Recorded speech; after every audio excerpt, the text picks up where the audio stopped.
typical scenario that was being discussed is, you said it, the vendor knows it's a problem, a researcher knows it's a problem, but nobody else knows it's a problem. When should you disclose? So I would actually like to get, does anybody want to comment first, or I'm going to hit you all in order? There's a pretty vigorous discussion this morning. Where's Raven? Raven, what was your perspective on this? Should somebody disclose? Well, it's going to be somewhat context dependent. You know, if it's, hey, hit a router with one packet, it goes down, I would really like for there to be a fix before that gets out there.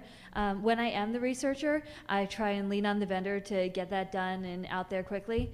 And in 7 years of doing this, I've only really had to get bitchy about it once. So normally I've had pretty good responses with that. If I feel that it's something that you have an option of whether to deploy it or not, it's less crucial that you find out about it. Like, I would always want to know, but I realize that that's probably a more liberal perspective than many of my conservative financial clients who are like, shut up, which is why I'm not here with my company hat on. In particular, it can affect your decision of whether you want to use a technology and where, if you know that there is a flaw in it and it's remotely exploitable. For example, if I knew there was a remote exploit unpatched hole in OS X, that would make me absolutely certain that there is no way I'm putting my laptop on this conference wireless network. It can affect decision making, and that scales to a larger point of view. Now, do we have any other perspectives, Scott? You work for an insurance company. Now, I know they're not stuffy or anything, but would you like to say, shut up, shut up? It depends. I mean, there are always going to be circumstances. I think, in general, if the flaw in question has no viable fix, whether that's a patch or a workaround that includes the company continuing to function in a reasonable way, like turning it off is usually not a viable workaround. Sometimes it is, but usually it's not. Then I want to know personally, but it's not going to change the way that the operation is functioning in most cases. So, right, if there's not a viable workaround, so what the question then is, what's the value in the disclosure? Right? If there's value in detection, perhaps, right, then maybe you can and maybe you can't. Right? That's not necessarily a foregone conclusion as knowing enough about the vulnerability that the exploit is always going to be detectable. Right? It may not be distinguishable.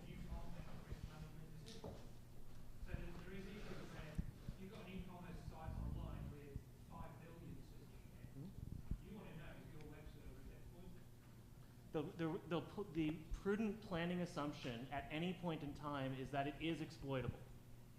You have to make that assumption, because we know that every piece of software out there has had significant vulnerabilities in it. We know that new ones are found in significant pieces of software on a regular basis. You have to assume that there is a vulnerability in that software now that we don't know about and that somebody else does know about. You have to. You have to take that as you look. That's why you do defense in depth. That's why you segment systems. You have to assume that if this piece goes down, you're going to be able to contain the damage.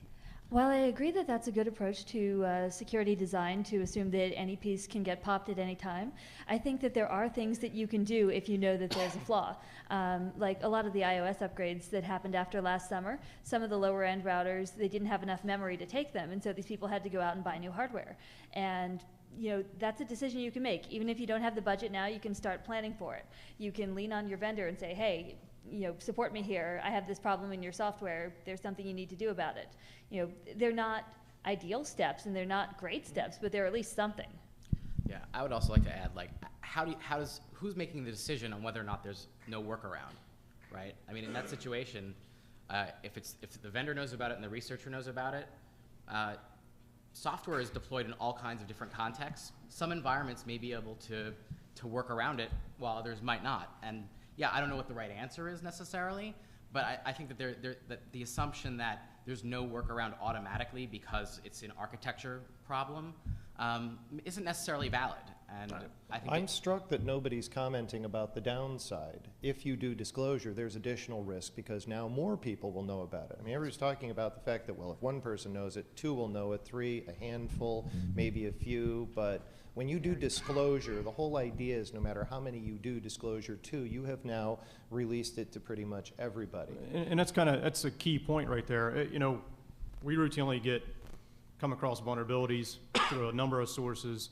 You know, back to the question of how do you know it's being exploited?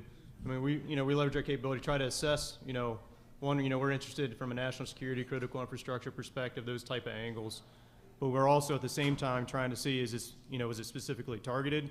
You know, we're working very closely with a vendor. We have, pretty much in some instances, daily phone calls with vendors.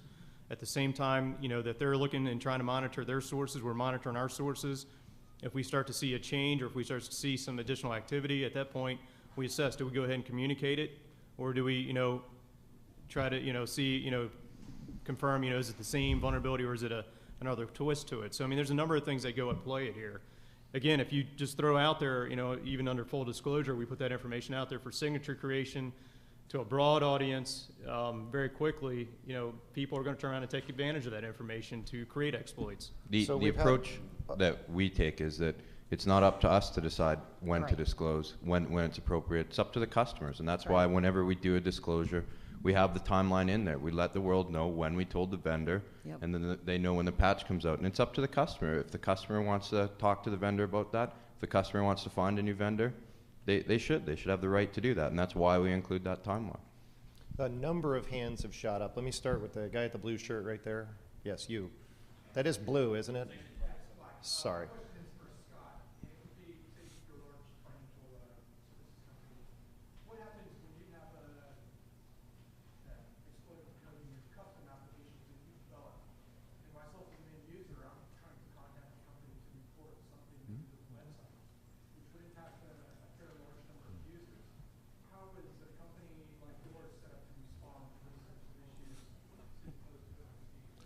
Well, I can't comment directly on my own company, but I think that you would find in the majority of cases where these sort of custom applications are exposed via the network, for any software developer who is not regularly exposed to or has been regularly exposed to disclosure issues, that there will be difficulty in identifying the right person to talk to within that company.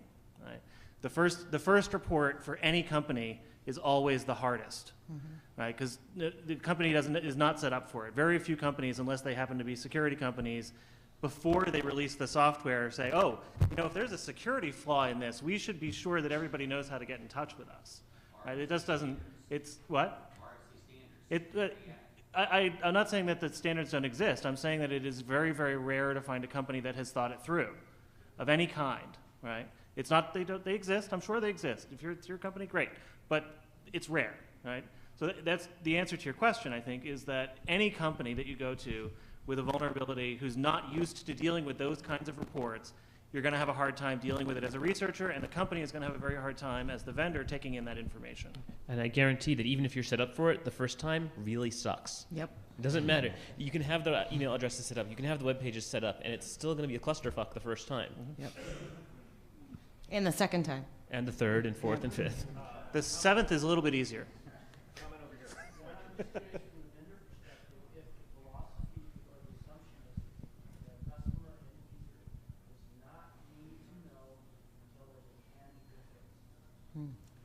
The answer to that is it depends. Okay, I mean it's back to what we said before. If you're reasonably confident that that it's you and the finder, and your other sources are tending to confirm that, then what you do, I'm assuming this is a really bad one, then you go like hell to get the fix built. I mean, we have this process, Andrew Cushman referred to it this morning, called SIRP, Software Security Incident Response Process. We will typically mobilize that for watching, even on a private report of a really bad vulnerability, just to make sure that we're tracking on a daily or every couple of days basis. You know, what's the status? Are we seeing anything? Is the support organization seeing things? There are other things that we can see. And the other thing is, if it's really bad, we'll build, you know, basically an untested fix, okay, and have that ready to release if we feel we need to. Going out and saying, you know, here's this awful vulnerability, and we don't have anything to do for you with it. I mean, there are companies, there are organizations that can respond to a report like that. There are a lot more who can't and who won't, you know, and who won't know what to do with it, may not even hear of it, and won't, you know, and will simply be put at risk by a report like that. Let me take a quick poll of the audience. How many of you are end users? Raise your hand if you're an end user. Now, yeah, okay. Raise your hand if you're in a large enterprise and in charge of IT. Thank you. Okay, now the thing is, of those of you that are end users, about a third of you, maybe a little more than a third of you, how many of you would like full disclosure if there's no fix available, in spite of the risk that it represents? I said well, yeah, okay, it depends. Let me say, okay, we'll do it this way. We'll Give them do it 3 high, choices. medium, and low. If there was low risk, but there's still risk by putting it out there, how many of you would want low risk of an actual, or excuse me, low impact of the attack? How many of you would be interested in full disclosure, even without a fix? How about if there was?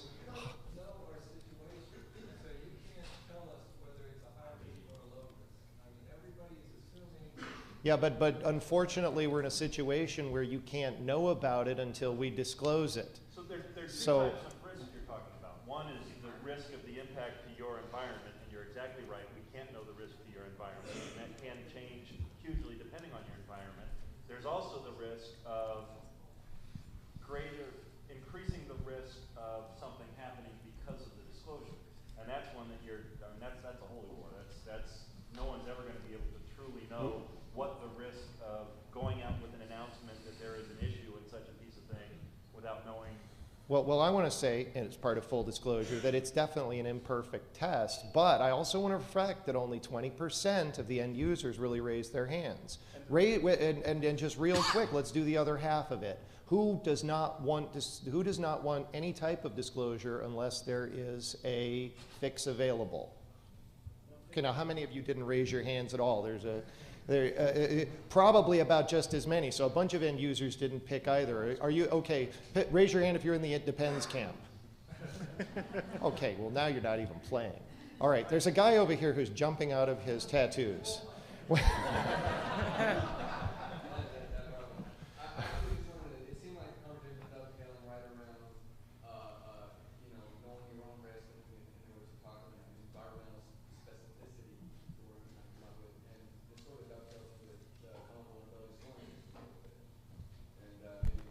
Are you with MITRE, sir? Are you with MITRE? Never mind. MITRE works on stuff like that. Just making sure you weren't shilling. Go ahead. I'm certainly willing to answer that, but I'd like to take one crack again at the existence of a workaround prior to disclosure, if I could. And I'd be happy to. I've been on panels and done many discussions about CVSS and would be happy to. But Sun has gone through some interesting changes, and things are a lot more open than they used to be. And I've had a number of epiphanies, and my world has changed an awful lot. And quite frankly, it no longer matters to us the existence of any sort of mitigating